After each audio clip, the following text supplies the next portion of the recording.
Hello everyone! So by the way, ako nga pala si Chris Salcedo. Sa mga hindi pa nakakapag-follow at hindi pa nakakilala sa akin, ako si Chris Salcedo. From my page is Chris TV and my profile account is Chris Salcedo.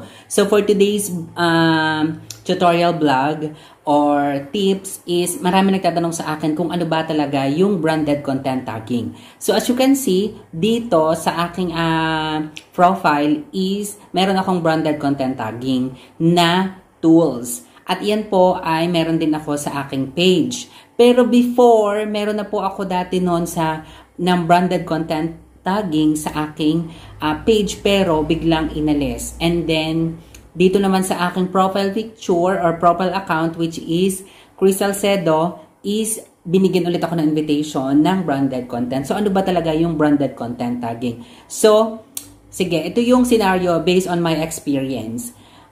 Bale, monetized channel yung aking, or monetized page, itong aking Chris TV, all capital letters. So, ang tendency po niyan is, ang brand content tagging is, for example po, example lamang ha, itong isang brand na ito, monetized channel po si Chris TV. Dapat po magkaroon po ng kontrata between the advertiser or yung company at saka po yung inyong channel. So, for example, itong company na ito, kukontakin po dapat kayo para i-endorso ang inyong channel, ang kanilang produkto.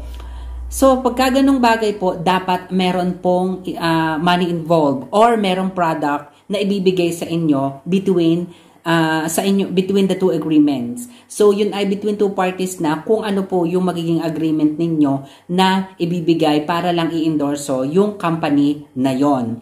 And then, monetized channel po ako noon. So, yun po ay valid kung tutuusin. Kung nagkaroon po na kayo po ay kinontak. Eh, what if ganito naman po yung situation? Bali, monetized channel po kayo, but in-endorso ninyo yung isang product. Halimbawa, bumili kayo ng garments or mga sneakers o anuman, kung anuman sa isang mall. And then, in-endorso ninyo.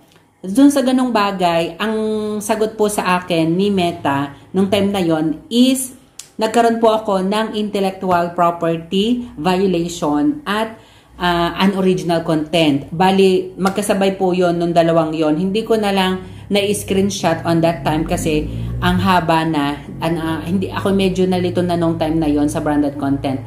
And then, in-endorso ko siya, baka yung ganon na baka naman, yung ganon, di ba? So, sa ganung bagay is ang ibinigay na violation po sa akin ni Meta is intellectual property. So, yun po yung pagkakaiba ng tipong nai-endorse natin yung mismong brand na company nang wala pong permiso. So, magkakaroon po tayo ng violation at magkakaroon po tayo ng problema with regards to that situation. So, be careful with that situation or scenario sa mga ganong bagay. Kaya minsan walang gumagamit na ng brand content tagging. Yun ikalimitan lang sa mga artista kasi sila talaga is popular. So sa mga ganong bagay, sila is nagkakaroon ng agreement at may contract kung kayo po ay monetized channel. At kung hindi naman kayo monetized channel po, kung kayo po ay monetized channel pero ginamit ng walang permiso, dun po magkakaroon po ng intellectual property violation ng bonggang-bongga. So yun lang everyone. I hope na may natutunan kayo, and please share this video para sa mga nagtatanong na rin po ng bonggang-bongga. So, Chris TV and Chris Salcedo for my YouTube channel and page and Facebook account. Thank you so much.